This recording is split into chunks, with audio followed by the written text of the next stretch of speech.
करू. आपल्या सगळ्यांचं मनापासून स्वागत करतो शिवसेना कार्यालयामध्ये. आजची पत्रकार परिषद घेण्यामागचे जे उद्देश होते त्यातला सगळ्यात प्रमुख उद्देश होता काल झालेली महाविकास आघाडीची सिल्वर ओकवरची बैठक. आपल्याला आठवत असेल की 10 महिन्यापूर्वी महाराष्ट्र राज्याचे मुख्यमंत्री आदरणीय एकनाथ शिंदे साहेबांच्या नेतृत्वाखाली शिवसेनेच्या 40 आमदारांनी आणि अपक्ष 10 आमदारांनी उठाव केला. आणि उठाव करत असताना शिंदे साहेबांची आणि आमची सगळ्यांची एकच भूमिका होती की जी अनैसर्गिक युती झालेली आहे ती मोडावी आणि नैसर्गिक युती करून जी आपण मतं मागितलेली होती त्या भाजपाबरोबर जावं, हे पहिल्या दिवसापासूनचं आमचं मत होतं. आणि दुसरं आपलं मत होतं, सगळ्यांचं आमचं मत असं होतं की काँग्रेस, राष्ट्रवादी काँग्रेस पक्षावर जर आपण गेलो तर शिवसेना हा 2 नंबरचा असलेला पक्ष हा तळाचा पक्ष होऊ शकतो. आणि हीच भूमिका एकनाथ शिंदे साहेबांनी घेतली होती आणि त्याची प्रचिती काल महाविकास आघाडीच्या बैठकीमध्ये आपल्याला आली. मला आठवतं की महाविकास आघाडीचं सरकार ज्यावेळी होतं आणि ज्यावेळी महाविकास आघाडीच्या बैठका व्हायच्या आणि त्या बैठकीला शरद पवार साहेब उपस्थित असायचे त्यावेळी शरद पवार साहेबांसारखीच खुर्ची उद्धवजी ठाकरे साहेबांना दिली जायची. तोच मान सन्मान उद्धवजींना दिला जायचा.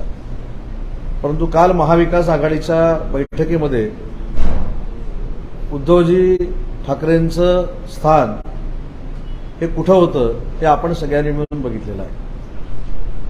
काँग्रेसचा कर्नाटकमध्ये विजय झाला, इकडे फटाके फुटले, हे मी समजू शकतो, कारण भाजप हा आपला पारंपरिक वैरी असल्यासारखं उद्धव बाळासाहेब ठाकरेचे शिवसेना जी आहे त्या सगळे नेते त्या पद्धतीनं वागत असतात. पण तो विजय काँग्रेसचा होता. काँग्रेसच्या विजयाचे फटाके कदाचित इकडे फुटले असतील, परंतु भविष्यामध्ये काँग्रेस जिंकल्यामुळं महाविकास आघाडीचं महाराष्ट्राचं नेतृत्व आता नानासाहेब पटोले करणार आहेत का हे देखील जनतेला कळलं पाहिजे. कारण तिथले जे काँग्रेस पक्षाचे नेते होते शिवकुमार आणि दुसरे यांच्या ताकदीचा तो विजय होता. आणि लोकशाहीमध्ये हार जीत ही कायम होत असते. आता कर्नाटकची निवडणूक झाली. कर्नाटकची निवडणूक झाल्यानंतर इथे काही लोकांना स्वप्न पडायला लागली आता महाराष्ट्र पण हातातनं जाणार आहे. दुसरं स्वप्न पडायला लागलं की लोकसभेला आता महाविकास आघाडीचं सरकार येणार आहे. जे काल सगळे जमले होते त्यांना फक्त एक मी आठवण करून देतो राजस्थानची. 2018ला राजस्थानमध्ये काँग्रेस पक्षाची सत्ता आली आणि त्याच्यानंतर लोकसभेची निवडणूक झाली. लोकसभेच्या निवडणुकीमध्ये राजस्थानमध्ये 25च्या 25 जागा या भाजपनं जिंकल्या. मध्य प्रदेशमध्ये कमलनाथ सरकार असताना 29 पैकी 28 जागा या भाजपानं जिंकल्या. आणि म्हणून मला असं वाटतं की राज्यातली निवडणूक झाली, तिथलं सरकार बदललं, त्याच्यामुळं पंतप्रधान नरेंद्र मोदी साहेबांच्या नेतृत्वावर प्रश्नचिन्ह उभं राहील. आणि तसं नेतृत्व समोर आहे अशी तर काही शक्यता देशाची आपल्या नाही आहे. महाराष्ट्रापुरतं जर बोलायचं झालं तर नैसर्गिक युती अनैसर्गिक युती ही कोणाची होती हे महाराष्ट्राच्या जनतेनं बघितलेलं आहे. परंतु प्रत्येक गोष्टीमध्ये जे आज सर्वसामान्यांचे मुख्यमंत्री म्हणून काम करतायत, संवेदनशील मुख्यमंत्री म्हणून काम करतायत, त्यांच्यावर रोज सकाळी उठून टीका करायची, देवेंद्रजींवर टीका करायची, पंतप्रधान नरेंद्र मोदींवर टीका करायची, हा एक कलमी कार्यक्रम हा विरोधकांचा सुरू आहे. घटनाबाह्य सरकार हे उद्धव बाळासाहेब ठाकरे शिवसेना म्हणते, परंतु हे सरकार योग्य आहे असं राष्ट्रवादी काँग्रेस पक्षाचे नेते अजित पवार सांगतात. सगळं सरकार जे आहे ते नियमामध्ये वागत नाही असं उद्धव बाळासाहेब ठाकरे शिवसेनेचे नेते सांगतात. आणि याला उत्तर स्वतः अजितदादा देतात की सरकार जे आहे हे बहुमतातलं सरकार आहे आणि बहुमतातलं सरकार असल्यामुळं सरकार हे बाजूला होऊ शकत नाही, हे लोकशाहीतलं खरं मत हे अजितदादा मांडतात. आणि म्हणून मला असं वाटतं की काल महाविकास आघाडीची जी काही बैठक झालेली आहे ह्याच्यातनं फारसं काही साध्य होईल असं काही मला वाटत नाही, कारण फॉर्म्युला अजून ठरायचा आहे. आता काँग्रेसची ताकद वाढलेली आहे. उद्धव बाळासाहेब ठाकरे शिवसेना ही 5 नंबरला गेलेली आहे. बीजेपी ही 1 नंबरला आहे. 2 नंबरला शिवसेना आहे, त्याचं नेतृत्व एकनाथजी शिंदे करतायत. 3 नंबरला राष्ट्रवादी काँग्रेस पार्टी आहे. 4 नंबरला काँग्रेस पक्ष आहे आणि 5 नंबरला उद्धव बाळासाहेब ठाकरे शिवसेना आहे. बरं, हे कधी आपल्याला सगळ्यांना कळलेलं आहे? हा काय माझा आकडा नाही. ज्यावेळी ग्रामपंचायतीच्या निवडणुका झाल्या त्या ग्रामपंचायतीच्या निवडणुकांमध्ये 7,000 पैकी जवळजवळ 4100 ग्रामपंचायतीचे सरपंच हे भाजप आणि शिवसेनेचे झाले. 2 नंबरला राष्ट्रवादी काँग्रेस पक्ष होता, 3 नंबरला काँग्रेस पक्ष होता आणि शेवटी उद्धव बाळासाहेब ठाकरे शिवसेना होती. आणि तिघांचे सरपंच जरी एकत्र केले तर ते त्याच्यापेक्षा दुप्पट सरपंच हे भाजप शिवसेनेचे होते. आणि हाच आमचा मुद्दा होता की ज्यांच्याबरोबर आपण युती केलेली आहे ती युती आपल्या पक्षाच्या नाशाला कारणीभूत ठरणार आहे. हेच एकनाथ शिंदे साहेबांच्या नेतृत्वाखाली सगळे लोक सांगत होती. भाजप बरोबर युती करावी अशी आमची मागणी होती आणि ती मागणी मान्य न झाल्यामुळं हा उठाव केला हे काय परत आपल्याला सांगण्याची आवश्यकता नाही. आता कालपासून आपण बघितलं की विधानसभेच्या अध्यक्षांवर वाटेल त्या भाषेमध्ये टीका टिप्पणी सुरू आहे. पण रिझल्ट लागायच्या अगोदर 2 दिवस सुप्रीम कोर्टानं 16 आमदारांची अपात्रता जर माझ्याकडे पाठवली तर त्यांना मी थेट डिस्क्वालिफाय करणार आहे अशा पद्धतीचं मत विधानसभेचे उपाध्यक्ष झिरवळ साहेबांनी मांडलं. आता हा त्यांना कोणी अधिकार दिला? विधानसभेचे अध्यक्ष असं म्हणालेले आहेत की अपात्र आणि पात्र ठरवताना सगळ्याचा विचार करून ठरवलं जाईल. हे कायदेशीर ते बोललेले आहेत. परंतु यांच्या विरोधामध्ये एखादा निकाल गेला की त्या संस्थेलाच बदनाम करायचं. आपल्याला आठवत असेल की 3-4 दिवसापूर्वी निकाल लागला आणि 3-4 दिवसापूर्वी निकाल लागल्यानंतर तो निकाल हा आमच्या बाजूने आहे हा सांगण्याचा प्रामाणिकपणाचा प्रयत्न झाला. याच ठिकाणी डॉक्टर श्रीकांत शिंदे साहेबांनी पत्रकार परिषद घेतली. कुठच्या प्रेयर एक्सेप्ट झालेल्या आहेत, कुठच्या प्रेयर रिजेक्ट झालेल्या आहेत हे आपल्या माध्यमातून आम्ही महाराष्ट्राच्या जनतेला सांगितलं. त्याच्यामुळे हे किती धादांत खोटं बोलतात हे जनतेसमोर आलेलं आहे.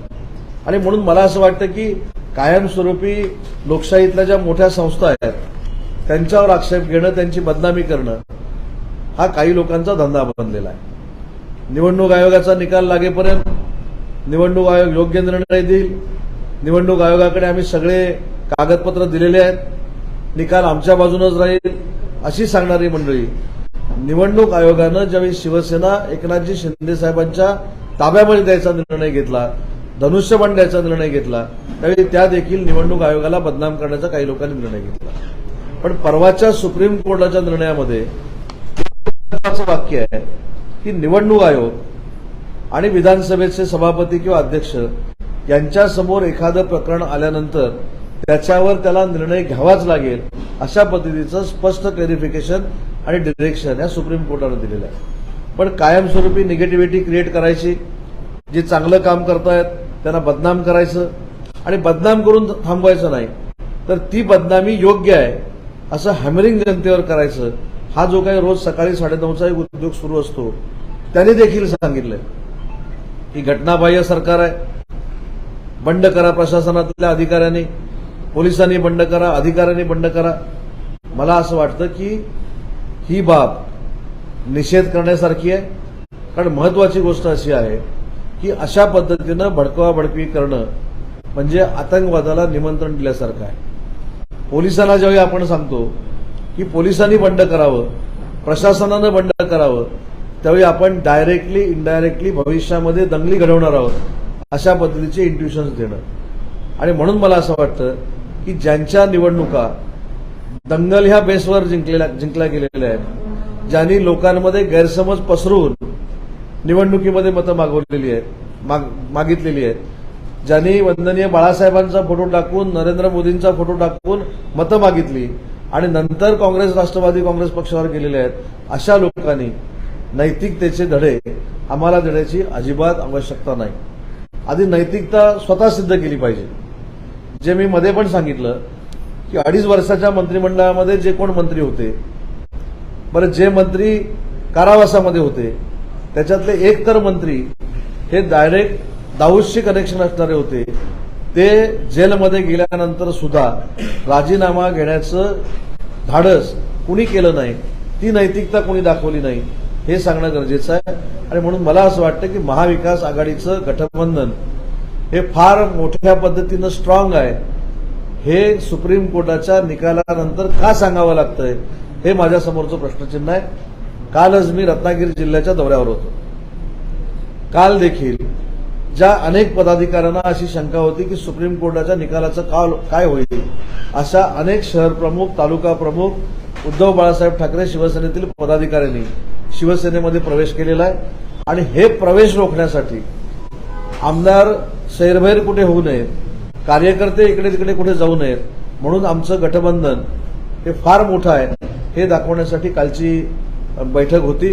परंतु दुर्दैव आहे की जे आम्हाला कधी बघायची सवय नव्हती, जे आम्ही पूर्वीपासून सांगत होतो की उद्धवजी ठाकरे यांचं स्थान हे महाराष्ट्राच्या राजकारणामध्ये मोठंच असलं पाहिजे, अशा पद्धतीचे समजणारे आम्ही कार्यकर्ते, जो मान सन्मान आदरणीय शरद पवार साहेबांना दिला जातो तोच मान सन्मान कालच्या बैठकीमध्ये उद्धवजी ठाकरेंना हवा होता असे समजणारे आम्ही कार्यकर्ते आहोत.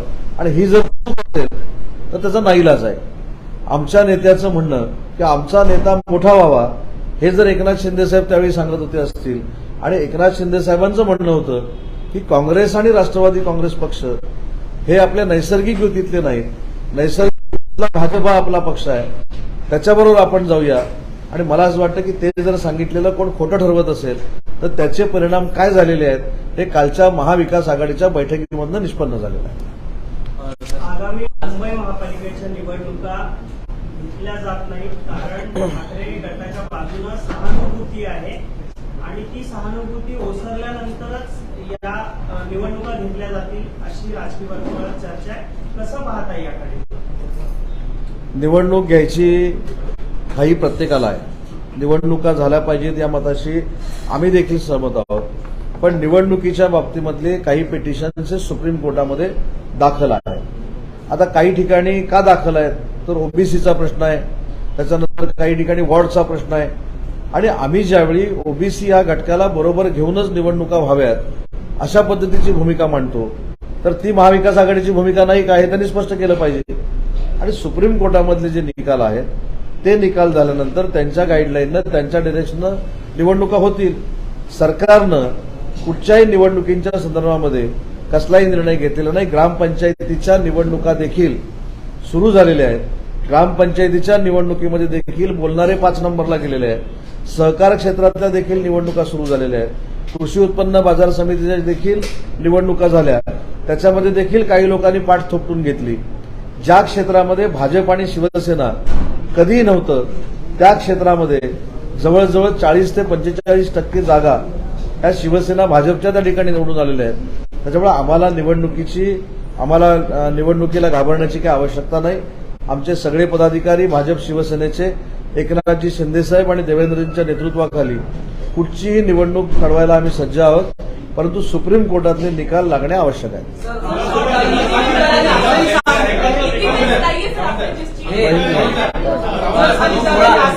सोळा आमदारांचं पत्र आज दिलेलं आहे. मित्रपक्षी आहेत त्यांच्यासोबतही जागा वाटपावर चर्चा करणार आहे. कालची बैठक त्यांनी सांगितलं की जागा वाटपावर चर्चा झाली, पण महाविकास आघाडीतले जे 3 प्रमुख पक्ष आहेत जसे काँग्रेस, राष्ट्रवादी, शिवसेना, उद्धव बाळासाहेब ठाकरे, त्यासोबतच अजून जे आता मित्रपक्ष आले त्यांच्याही जागा वाटपाबद्दल आम्ही चर्चा करणार.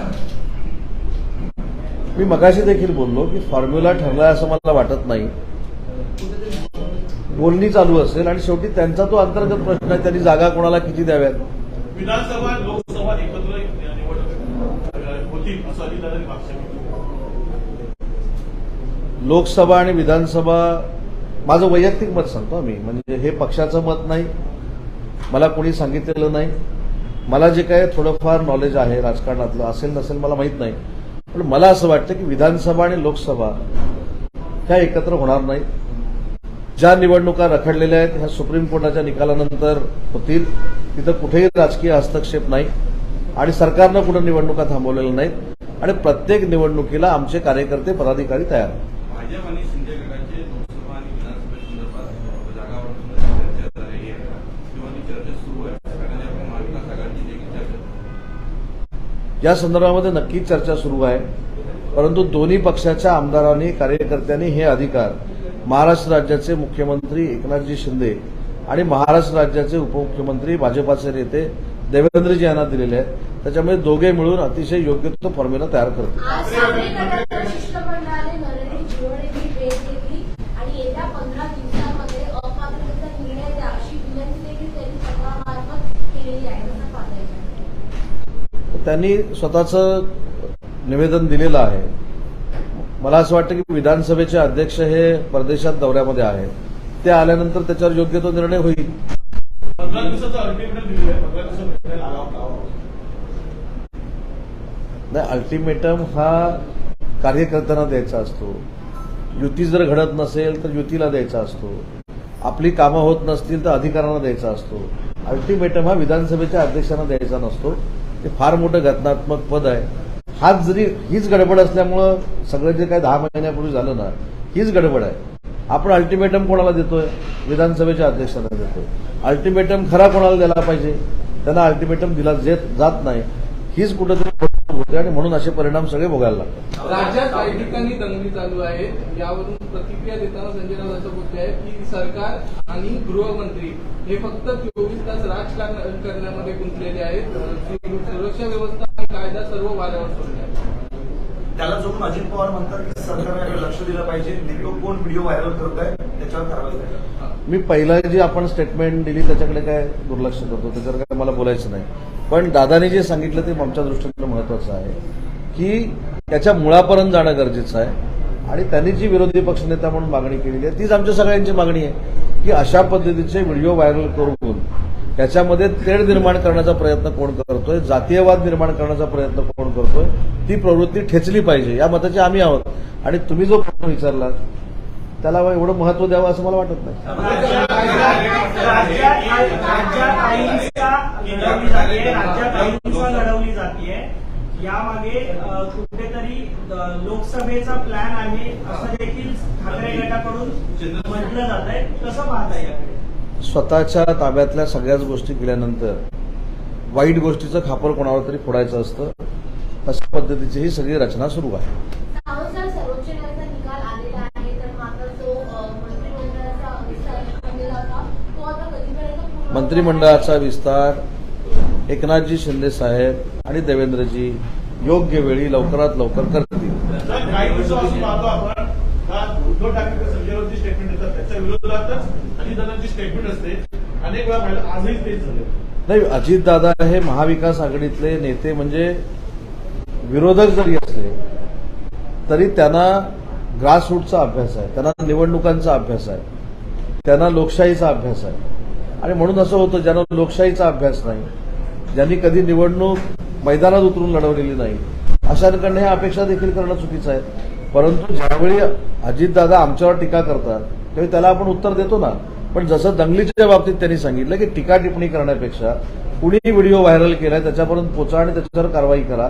मला असं वाटतं की महाराष्ट्र एकसंघ ठेवण्यासाठी असंच विरोधकांनी सहकार्य केलं पाहिजे. आणि म्हणून मी तुमच्या प्रश्नाचं उत्तर देताना सांगितलं की मी त्याच्यावर काहीतरी उत्तर देणार, परत ते 9:30 वाजता बोलणार, त्याच्यापेक्षा त्यांच्या प्रश्नाकडे दुर्लक्ष केलेलंच चांगलं. कर्नाटक निकालानंतर जितेंद्र आव्हाडांनी परत एकदा ईव्हीएम चर्चेत आणलं. त्यांचं म्हणणं आहे सोयीनुसार केंद्र त्याचा वापर करतं. आता ईव्हीएम काय आहे? आता नकोय परत. ईव्हीएम नको. ईव्हीएम नको, बॅलेट पेपरवरच या पुढच्या नाही, ईव्हीएम नको तर मग कर्नाटकची निवडणूक परत घ्या. त्यांचं म्हणणं असं आहे की म्हणजे छोटे राज्यांचे जिंकू द्यावं विरोधकांना आणि केंद्र आपल्या हातात ठेवा अशा अनुषंगाने ते बोलत. आता म्हणजे त्यांनी सरळ सरळ काँग्रेसच्या विश्वासार्हतेवर प्रश्नचिन्ह उभं केलेलं आहे.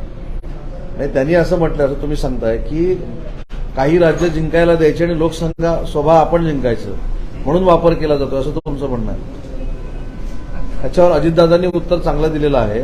पण मला असं वाटतं की काँग्रेसच्या विश्वासार्हतेवर जितेंद्र आव्हाड साहेबांनी हे प्रश्नचिन्ह उभं केलंय. त्याला उत्तर नाना पटोले साहेबांनी दिलं पाहिजे की तुम्ही ईव्हीएममुळे जिंकलात, मोदींच्या चमत्कारामुळे जिंकलात, मोदी साहेबांच्या, की स्वतःच्या ताकदीवर जिंकलात. ह्याच्यावरच जर महाविकास आघाडीतला एखादा नेता प्रश्नचिन्ह उभं करत असेल तर महाविकास आघाडीमध्ये किती अलबेल आहे तुमच्या लक्षात आलंय. काल बैठक झाली आणि इकडे परत शंका घेतली. सर हिंदी में बताइए, आपने जिस मुद्दों पे प्रेस कॉन्फ्रेंस की है शॉर्ट में ब्रीफ दे दीजिए. कल जो एक मीटिंग हुई महाविकास आघाड़ी की, उसमें हम जो देखते थे उद्धव साहब को, जब हम मीटिंग को जाते विकास आघाड़ी का जब सरकार था तब शरद पवार साहब के साथ ही वो बैठते. लेकिन कल के मीटिंग में जो आपने ही हमको सब पिक्चर दिखाया वो अच्छी बात नहीं थी. और यही हम बोल रहे थे कि जो एनसीपी और कांग्रेस के साथ गठबंधन है वो नेचुरल नहीं है. नेचुरल अलायंस जो है उनके साथ आप गठबंधन कीजिए बीजेपी के साथ, यही हमारी मांग थी. अगर आपने बीजेपी के साथ गठबंधन नहीं किया तो आप अपनी जो पार्टी है वो पीछे चली जाएगी. ये एकनाथ शिंदे साहब हर बार बोलते थे और उसका जो कुछ रिजल्ट था वो कल दिखाई दिया. सर अकोला के बाद जो अभी हिंसा जो सामने आई है अहमद नगर में, उसमें क्या कहेंगे सर? ये हिंसा नहीं, मेरे ख्याल से उसमें नीचे तक जाना चाहिए. किसने जो वीडियो वायरल किया है, क्लिप वायरल किया है, वो कौन है, किसके लिए उसने किया है, उसका कौन जवाबदारी जो फेस करनी चाहिए और कड़ी से कड़ी कार्रवाई करनी चाहिए उसके ऊपर. आप सत्ता में हैं, आप हर बार रिपोर्ट लेते होंगे इस बारे में, कैसे हर अलग अलग डिस्ट्रिक्ट में ऐसे वायलेंस की घटनाएं हो रही है एक के बाद एक, क्या आपकी जानकारी में आ रही है? कुछ आपको नहीं, पता वो चलता है? देवेंद्र जी उसका नेतृत्व कर रहे हैं उस डिपार्टमेंट का. वो सक्षम है. जल्द से जल्द ये जो चल रहा है, ये माहौल बनाने का काम जो चल रहा है वो बंद हो जाएगा. सर उन्होंने भी तो एलिगेशन लगाए हैं कि जो सामने वाली पार्टीज है उनकी वजह से ये सब हो रहा है. तो कहीं नहीं, ना कहीं politics को इसमें लाने की इसमें जरूरत है. एलिगेशन करके पॉलिटिक्स लाना ही उनके दिमाग में है. लेकिन ऐसी जब घटनाएं घटती है तो पॉलिटिक्स बाजू में रह के इकट्ठा होकर काम करना चाहिए. साहब जो महाविकास आघाड़ी की बैठक हुई, काफी चर्चा हुई, इस बात को लेके आपको एक दर्द महसूस हुआ कि उद्धव साहब कहाँ बैठे हैं?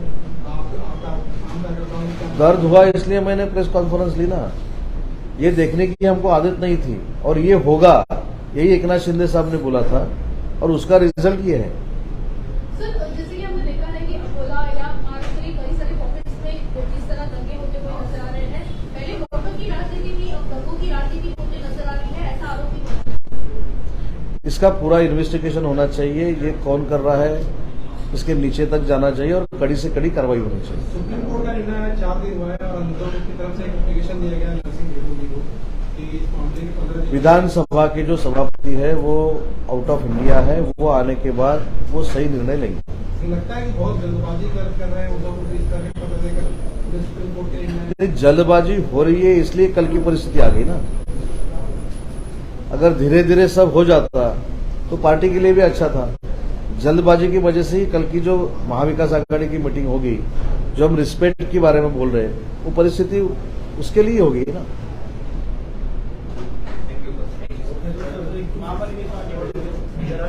कर्नाटक निवडणुकीमुळे महाराष्ट्रात होणाऱ्या स्थानिक स्वराज्य संस्थांच्या निवडणुका पुढे ढकलल्या जातील का, हे पुढच्या वर्षी होतील का? असं कोण म्हणाले? त्याने एक महत्वाची गोष्ट आहे, कर्नाटकच्या निवडणुकीचा आणि महाराष्ट्रातल्या स्थानिक स्वराज्य संस्थेच्या निवडणुकीचा काडीमात्रही संबंध आहे. आपल्या स्थानिक स्वराज्य संस्थेच्या निवडणुकाच्या संदर्भातलं पिटिशन सुप्रीम कोर्टामध्ये चालू आहे. 15 जुलै की 16 जुलै त्याची तारीख आहे आणि सुप्रीम कोर्टाच्या निर्णयाप्रमाणे त्या निवडणुका होतील. पण निवडणुका थांबल्या म्हणणं हे चुकीचं आहे. ग्रामपंचायतीच्या निवडणुका झाल्या, त्याच्यामध्ये काही लोकांनी सपाटून मार खाल्ला. त्याच्यानंतर कृषी उत्पन्न बाजार समितीच्या निवडणुका झाल्या, त्याच्यामध्ये काही लोकांनी स्वतःची पाठ थोपटून घेतली. पण हे आत्मचिंतन करणं गरजेचं होतं की ज्या क्षेत्रामध्ये भाजप आणि शिवसेना कधीही गेली नव्हती त्या 40% जागांवर भाजप शिवसेना यशस्वी झाली, 45% जागांवर शिवसेना भाजप यशस्वी झाली. त्याच्यामध्ये निवडणुकीला कोणी घाबरत नाही. आम्ही निवडणुकांसाठी एकनाथजी शिंदे साहेब आणि देवेंद्रजी फडणवीस साहेब यांच्या नेतृत्वाखाली सज्ज आहोत. इसी बात को लेकर ये भी जानकारी चाहिए कि कर्नाटक चुनाव के बाद जो है वो अभी फिलहाल महाराष्ट्र में चुनाव आगे जाने की कर रहे हैं, ऐसा भी आरोप हो रहा है क्योंकि उद्धव ठाकरे इनको सहानुभूति भी मिल रही है, ऐसा भी कहा जा रहा है. महाराष्ट्र के लोकल बॉडीज के जो चुनाव है उसके बारे में पिटीशन सुप्रीम सुप्रीम कोर्ट में दाखिल है। सुप्रीम कोर्ट के निकाल के बाद ही ये इलेक्शन होंगे। सर, आता कर्नाटकमध्ये काँग्रेसचं सरकार आलेलं आहे, येणार आहे, तर तिकडे वाटतं का आता उद्धव ठाकरे यांचं आणि काँग्रेसचं मवी आहे, तर तिकडचे जो बेळगावचा प्रश्न आहे तो सोडवला जाऊ शकतो? हा महत्वाचा मुद्दा आहे। आता काल परवा आमच्यावर टीका करणारे काँग्रेसचं सरकार अजून आलेलं नाही आहे। आताच मला कळलं काहीतरी भानगड चालू आहे। नाही, मला माहित नाही, मी वाचलं तुमच्याकडनंच किंवा बघितलं। जर आलं तर आता पहिल्या 6 महिन्यामध्ये हा आता सीमावाद कसा सोडवला जाईल, आमचे डोळे लागून आहेत ना। आता कशी मागणी होईल, शिवकुमार किंवा सिद्धरामय्या कोण आहेत, कशा पद्धतीनं सॉर्ट आउट करतील। आता बेळगावीचं नाव परत बेळगाव होईल का? बेळगावी झालं ना म्हणून टीका झाली, आता बेळगाव होईल का? हे सगळं आता बघणार होत ना आम्ही। कर्नाटक में आउटपुट आए जब उसको लेके यहाँ के जो आपके प्रोजेक्ट में है, जैसा कि कांग्रेस है, सब काफी खुश हैं। उनको एक उम्मीद लग रही है कि महाराष्ट्र में भी इसी तरह राजस्थान में भी 2018 को कांग्रेस की सरकार आई थी। बाद में जो 25 कैंडिडेट थे वो सब के सब बीजेपी के एमपी के उम्मीदवार चुन के आए थे। कमलनाथ सरकार में भी मध्य प्रदेश में 29 जगह थी, 28 जगह एमपी के चुन के आए थे। मोदी जी की जो काम करने का तरीका है वो महाराष्ट्र के लिए, मध्य प्रदेश के लिए, राजस्थान के लिए, पूरे देश के लिए अच्छा है। इसलिए लोकसभा में मोदी जी के नेतृत्व में भाजपा ही चुन के आएगी। कर्नाटक में भी आपने कहा कि जिस तरह से भी सरकार बनी नहीं है, सीएम की कुर्सी को ही खिसकान जारी है। पहले 2 उम्मीदवारों के नाम सामने आए, उसके बाद 3 और के नाम आ रहे हैं। ऐसा लगता है कि वहां पर भी अभी लोकल बॉडीज में जैसा हो रहा है ना, 1 बरस आप, 1 बरस आप, 1 बरस आप, 1 बरस बाद, 2.5 बरस आप, 2 बरस आप, ऐसा भी चल रहा है। आपने देखा है, मुझको मालूम नहीं। अभी जो कैंडिडेट है वो ऐसा बोल रहे हैं कि 2 बरस मुझको दो, 3 बरस उनको दो, 1 बरस उनको दो, ऐसा चल रहा है। ऑपरेशन होने की कुछ गुंजाइश नहीं, मुझको मालूम नहीं, मैं आप दिखा रहे हो, मैं बोल रहा हूँ। सर, आज जो है उद्धव ठाकरे के जो कुछ लीडर्स हैं मिलेंगे डेप्यूटी स्पीकर्स 16 एमएलए के डिस्क्वालिफिकेशन को लेकर, और 15 दिन में जो है उनको जवाब मांगे, तो कैसे देखते हैं? नहीं, ये अल्टीमेटम विधानसभा अध्यक्ष को देना उचित नहीं है। जहां ये अल्टीमेटम देना था वहां नहीं दिया, इसलिए ये परिस्थिति हुई है। कल की महाविकास आघाड़ी में जो ऐसा बिठाया वो वैसी परिस्थिति हुई है। लेकिन विधानसभा के अध्यक्ष मेरे ख्याल से आउट ऑफ इंडिया है, वो आने के बाद सही निर्णय लेंगे। अपनी एक बात मराठी में कही और हिंदी में चला जाऊंगा कि अल्टीमेटम देने की बात कार्यकर्ताओं को ये काम दो, यही वो स्थिति है जो 10 महीने पहले स्टार्ट हुई और आज वाली स्थिति में पहुंचे। नहीं, मैंने अभी बोला ना, जिस परिस्थिति में जिसको अल्टीमेटम देना था वहां नहीं दे सके, इसलिए कल की परिस्थिति हुई है। Thank you.